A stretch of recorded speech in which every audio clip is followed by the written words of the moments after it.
Pengertian ilmu pengetahuan dan teknologi. Kata ilmu berasal dari bahasa Arab, yakni alima yang artinya pengetahuan, atau dalam bahasa Indonesia ekupalen dengan istilah sains. Ilmu mengandung 3 kategori, yakni hipotesis, teori, dan dalil hukum. Ilmu bersifat sistematis dan berdasarkan metodologi, di mana hipotesis memberikan arah pada penelitian dalam menghimpun data sehingga data tersebut menjadi sebuah teori dan berkembang menjadi dalil hukum.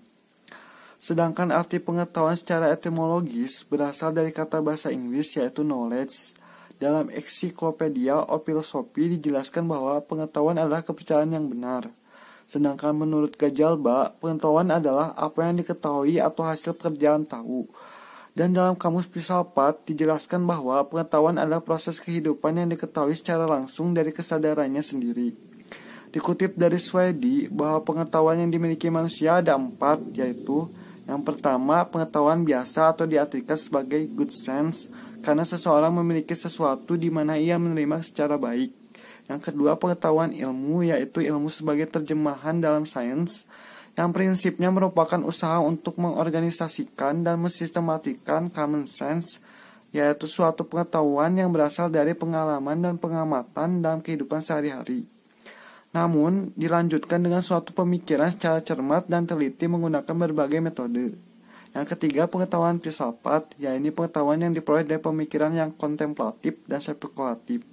Yang terakhir, pengetahuan agama, yaitu pengetahuan yang hanya diperoleh dari Tuhan lewat utusannya.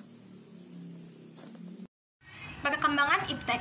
Terdapat beberapa zaman dalam perkembangan iptek. Yang pertama adalah zaman pra-Yunani kuno. Zaman ini disebut juga dengan zaman batu karena pada saat itu manusianya masih menggunakan batu sebagai peralatan. Kemampuan yang telah dicapai dalam zaman ini adalah menerima pengetahuan dari pengalaman sebagai fakta dengan sikap receptive attitude, kemampuan berhitung, kemampuan menemukan kalender dengan abstraksi, dan lain sebagainya. Kemudian yang kedua adalah zaman Yunani kuno. Zaman ini dianggap sebagai gudangnya ilmu dan filsafat karena manusianya tidak lagi mempercayai mitologi dan tidak menerima pengalaman dengan sikap receptive attitude seperti sebelumnya, melainkan inquiring attitude, yaitu mempertanyakan segala hal secara kritis. Kemudian yang ketiga ada zaman Renaissance. Zaman ini ditandai dengan bangkitnya pemikiran bebas dari dogma agama dan peralihan kebudayaan abad pertengahan ke modern.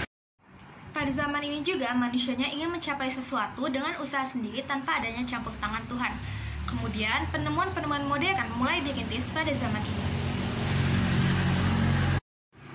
Selanjutnya yang kelima ada zaman modern yang ditandai dengan adanya penemuan-penemuan baru. Misalnya Rene Descartes yang menemukan sistem koordinat dan Isaac Newton dengan teori gravitasinya, serta masih banyak lagi. Dan yang terakhir adalah zaman kontemporer yang dimulai sejak abad ke-20 hingga saat ini. Zaman ini ditandai dengan adanya berbagai macam penemuan teknologi canggih seperti komputer, satelit komunikasi, internet, dan masih banyak lagi. Pada zaman ini pula, spesialisasi ilmu semakin tajam. Pancasila sebagai dasar pengembangan ilmu pengetahuan dan teknologi. Pertama, nilai ketuhanan. Sila pertama, ketuhanan yang Maha Esa. Sila ini memberikan dasar bahwa iptek tidak hanya memikirkan apa yang ditemukan, apa yang dibuktikan dan diciptakan, tetapi juga mempertimbangkan maksud dan akibatnya, apakah merugikan manusia dan masyarakat serta alam sekitarnya. Pengolahan harus diimbangi dengan pelestarian. Sila ini menempatkan manusia di alam semesta bukan sebagai pusatnya, melainkan sebagai bagian yang sistematik dari alam yang diolahnya. Yang kedua, nilai kemanusiaan. Pada sila kedua, kemanusiaan yang adil dan beradab. Sila ini memberikan dasar-dasar moralis bahwa manusia dalam mengembangkan iptek haruslah dengan cara-cara yang beradab, harus berdasarkan pada hakikat, tujuan, dan demi kesejahteraan umat manusia. Iptek bukan untuk kesombongan, kecongkakan, dan keserakahan manusia, tapi demi untuk meningkatkan harkat dan martabat manusia. Yang ketiga, nilai persatuan. Pada sila ketiga, Persatuan Indonesia, sila ini mendasari bahwa iptek hendaknya dapat menumbuhkan rasa nasionalisme, rasa kebesaran bangsa, serta rasa keseluruhan bangsa sebagai bagian dari umat manusia di dunia. Yang keempat, nilai kerakyatan. Pada sila keempat, kerakyatan yang dipimpin oleh hikmat kebijaksanaan dalam permusyawaratan perwakilan, sila ini mendasari bahwa pengembangan iptek haruslah bersifat demokratis, artinya ilmuwan memiliki kebebasan untuk mengembangkan iptek, namun ilmuwan juga harus menghormati dan menghargai kebebasan orang lain, serta memiliki sikap terbuka terbuka untuk dikritik, dikaji ulang maupun dibandingkan dengan penemuan dan teori lainnya. Yang kelima, nilai keadilan. Pada sila kelima, keadilan sosial bagi seluruh rakyat Indonesia. Sila ini sebagai dasar dalam pengembangan IPTEK dalam menjaga keseimbangan keadilan dalam kehidupan kemanusiaan, yaitu keseimbangan keadilan dalam hubungannya dengan dirinya sendiri dan manusia, dengan Tuhannya, serta antara manusia dengan manusia lain, manusia dengan alam lingkungannya. Dari kelima nilai dasar Pancasila merupakan fondasi yang paling kuat bagi bangsa Indonesia untuk mengembangkan IPTEK, bahkan menemukan IPTEK dengan syarat mutlak. IPTEK tersebut tidak bertentangan dengan nilai Pancasila. Yang selanjutnya yaitu urgensi kedudukan Pancasila sebagai dasar pengembangan IPTEK. Kemajuan IPTEK tidak selalu memberikan dampak positif bagi proses kemandirian dan sikap menghargai hasil produktivitas dalam negeri. Menurut Surajio, ada 3 faktor sebagai indikator bahwa ilmu pengetahuan itu bebas nilai. Yang pertama, ilmu harus bebas dari pengadaian-pengadaian, yakni ideologi agama, budaya, dan unsur kemasyarakatan lainnya. Yang kedua, perlunya kebebasan usaha ilmiah agar otonomi ilmu pengetahuan terjamin. 3. Penilaian ilmiah tidak luput dari pertimbangan etis yang sering dituding menghambat kemajuan ilmu. Menurut sastra Prateja, kedudukan Pancasila sebagai landasan kebijakan pengembangan IPTEK diantaranya 1. Pengembangan ilmu pengetahuan harus menghormati keyakinan religius masyarakat. 2. Ilmu pengetahuan ditujukan bagi pengembangan kemanusiaan dan dituntun oleh nilai-nilai etis yang berdasarkan kemanusiaan. 3. IPTEK merupakan unsur yang menghubungsasikan budaya. 4.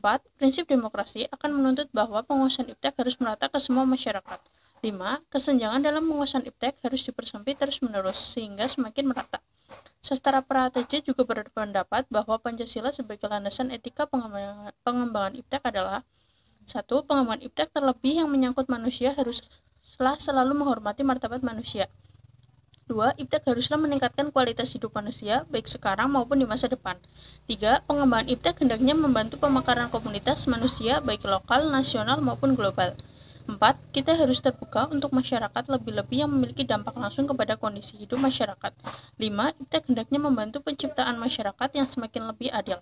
Untuk konsep Pancasila sebagai dasar nilai pengembangan ilmu mengacu pada beberapa jenis pemahaman, diantaranya 1. Setiap ilmu pengetahuan dan teknologi yang dikembangkan di Indonesia haruslah tidak bertentangan dengan nilai-nilai yang terkandung dalam Pancasila. 2. Setiap ilmu pengetahuan dan teknologi yang dikembangkan di Indonesia harus menyertakan nilai Pancasila sebagai faktor internal. Yang ketiga, nilai-nilai Pancasila berperan sebagai rambu normatif bagi pengembangan IPTEK di Indonesia. Artinya mampu mengandalkan IPTEK agar tidak keluar dari cara berpikir dan cara bertindak dari bangsa Indonesia. Yang kelima, setiap pengembangan ilmu pengetahuan dan teknologi harus berasal dari budaya dan ideologi bangsa Indonesia sendiri. Alasan diperlukannya Pancasila sebagai dasar nilai pengembangan ilmu. 1. Pluralitas nilai yang berkembang seiring dengan kemajuan IPTEK membutuhkan Pancasila agar bangsa Indonesia tidak terjerumus ke nilai yang tidak sesuai. 2. Pancasila sebagai landasan moral bagi para ilmuwan dalam pengembangan IPTEK di Indonesia. 3. Karena perkembangan ilmu pengetahuan dan teknologi didominasi budaya Barat, maka perlu Pancasila sebagai orientasi untuk menyaring budaya global yang tidak sesuai dengan nilai-nilai kepribadian bangsa Indonesia. 4. Pancasila sebagai paradigma pengembangan ilmu, artinya pengembangan IPTEK harus berorientasi kepada Pancasila. Dinamika dan tantangan Pancasila sebagai landasan pengembangan IPTEK. Pancasila sebagai landasan pengembangan ilmu belum dibicarakan secara eksplisit oleh para penyelenggara negara. Para penyelenggara negara hanya menyinggung tentang keterkaitan antara pengembangan ilmu dan dimensi kemanusiaan atau humanisme. Tantangan terhadap Pancasila adalah 1. Kapitalisme perekonomian dunia. Akibatnya, penerapan Pancasila menjadi lebih terbatas. 2. Globalisasi. 3. Konsumerisme. 4. Pragmatisme. Selanjutnya, hubungan Pancasila dengan kesehatan masyarakat adalah penerapan Pancasila pada sila pertama, yaitu dalam setiap pelayanan kesehatan tidak boleh menyimpang dari agama. Juga dalam penerapan sila kedua, yaitu dalam pelayanan kesehatan harus memperhatikan adab dan etika. Terima kasih. Pada perkuliahan Pancasila semester ini, saya mendapatkan berbagai sudut pandang baru mengenai sejarah Pancasila di Indonesia. Kemudian, saya juga dapat lebih memahami apa arti Pancasila bagi bangsa Indonesia, sehingga dapat mencoba untuk mengamalkannya sesuai dengan nilai-nilai yang ada. Kesan pesan saya selama belajar mata kuliah Pancasila ini adalah meski hanya dapat tatap muka secara online tetapi tetap menyenangkan, juga sangat menambah wawasan saya terhadap Pancasila tentunya dan terhadap sejarah Indonesia.